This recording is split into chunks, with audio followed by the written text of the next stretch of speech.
इस्लाम की रोशनी में एड्स की रोकथाम। एक महत्वपूर्ण संदेश। अस्सलामु अलैकुम व रहमतुल्लाहि व बरकातुहू। भाइयों और बहनों, आज मैं एक गंभीर विषय पर बात करना चाहता हूँ। एड्स जो HIV वायरस से होने वाली एक खतरनाक बीमारी है।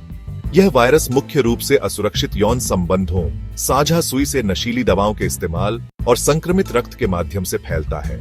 दुनिया भर में लाखों लोग इससे प्रभावित हैं, लेकिन क्या आप जानते हैं कि इस्लाम की शिक्षाएं हमें ऐसी बीमारियों से बचाने का एक मजबूत ढाल प्रदान करती है? अगर हम सब इस्लामिक कानूनों, शरिया का पालन करें, तो एड्स जैसी महामारी का फैलाव बहुत हद तक रुक सकता है। आइए कुरान और हदीस की रोशनी में इस पर विस्तार से समझें। 8. विवाह में निष्ठा और व्यभिचार से परहेज। इस्लाम की बुनियाद। इस्लाम हमें सिखाता है कि यौन संबंध केवल वैध विवाह के अंदर ही अनुमत हैं। कुरान में अल्लाह ताला फरमाते हैं, और व्यभिचार के निकट भी न जाओ, क्योंकि वह एक बेहयाई है और बुरी राह है। सूरा अल-इसरा 17-22। व्यभिचार, जिना को इस्लाम में बड़ा गुनाह माना गया है और इसके लिए सख्त सजाएं हैं, जैसे संगसार या कोड़े। इसी तरह समलैंगिक संबंधों को भी हराम ठहराया गया है, क्योंकि वे प्राकृतिक व्यवस्था के खिलाफ हैं। अगर हर व्यक्ति केवल अपने जीवन साथी के प्रति वफादार रहे और विवाह पूर्व या विवाहेतर संबंधों से दूर रहे, तो HIV का सबसे बड़ा माध्यम, असुरक्षित सेक्स, खत्म हो जाता। अध्ययनों से पता चलता है कि मुस्लिम समुदायों में जहां धार्मिक नियमों का सख्ती से पालन होता है, वहां HIV की दर कम है, क्योंकि ये शिक्षाएं जोखिमपूर्ण व्यवहार को रोकती हैं। 2. नशीली दवाओं और शराब का निषेध। एक और मजबूत सुरक्षा। HIV का दूसरा बड़ा कारण साझा सुई से ड्रग्स का इस्तेमाल है, लेकिन इस्लाम में शराब, नशीली दवाएं और कोई भी नशा हराम है।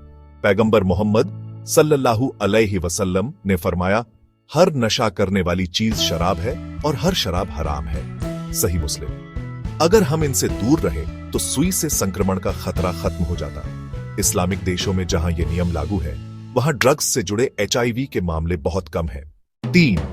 स्वच्छता, स्वास्थ्य और नैतिक जीवन। कुरान की हिदायत। इस्लाम हमें सिखाता है कि शरीर अल्लाह की अमानत है और हमें इसका ख्याल रखना चाहिए। कुरान में फरमाया गया, और खुद को अपने हाथों से तबाही में न डालो। सूरा अल-बकरा 2:19-23। एड्स को कुछ लोग अल्लाह की सजा मानते हैं, उन लोगों के लिए जो नैतिक मूल्यों से भटक जाते हैं, लेकिन असल में इस्लाम रोकथाम पर जोर देता है।